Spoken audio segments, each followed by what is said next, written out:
দেশে উদ্ভব ঘটেছে নতুন কিছু স্বার্থান্বেষী গোষ্ঠীর, যারা নিয়ন্ত্রণ করছে দেশের অর্থনীতি, রাজনীতি সহ সবকিছু।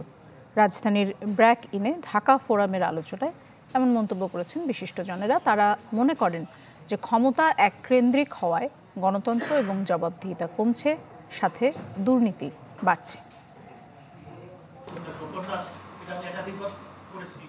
রাজনীতি, অর্থনীতি এবং বাংলাদেশ এখন শীর্ষক এই আলোচনায় অংশ নেন অর্থনীতিবিদ, শিক্ষক, কূটনীতিক ও সাবেক আমলাসহ বিশিষ্টজনরা। নির্বাচন পরবর্তী বাংলাদেশের রাজনীতি, অর্থনীতি ও সুশাসন নিয়ে হতাশা প্রকাশ করেন আলোচকদের অনেকেই।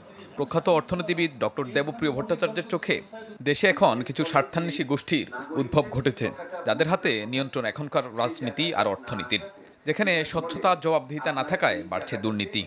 এই যে নতুন গোষ্ঠীগুলো ইত্যাদি হয়েছে, তারা এক ধরনের এই রাজনৈতিক অর্থনৈতিক ব্যবস্থাপনার ক্ষেত্রে এক ধরনের কুপ্রভাব দেখেছে, এবং সেই কুপ্রভাবের বড় কারণ হলো যে তাদের মোকাবেলা করার জন্য যে রাজনৈতিক শক্তি, গণতান্ত্রিকতা দরকার করে, যে জবাবদিহিতার দরকার করে, যে স্বচ্ছতার দরকার করে, সেটা অনুপস্থিত। শুধু ৭ই জানুয়ারি এক ধরনের কন্টিনিউটি, যে নির্বাচনী বাস্তব নির্বাচনী ভোটের যে সম্ভাবনাটা, একটা সঠিক প্রয়োগের সম্ভাবনা, এটা অনেকাংশে অনুপস্থিত হয়েছে।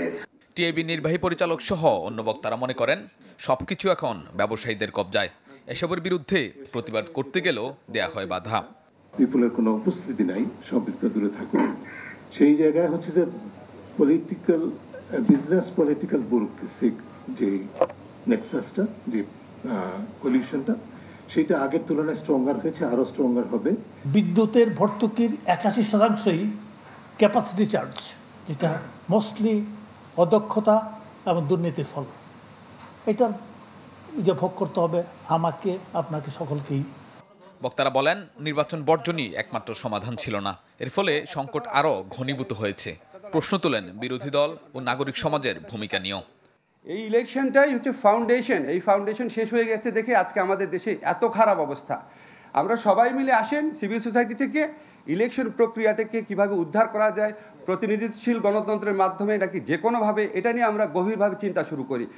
শুধু সমালোচনা করেই নয়, সংকট উত্তরণের পথ খুঁজতে সবার প্রতি আহ্বান জানান বিশিষ্টজনরা।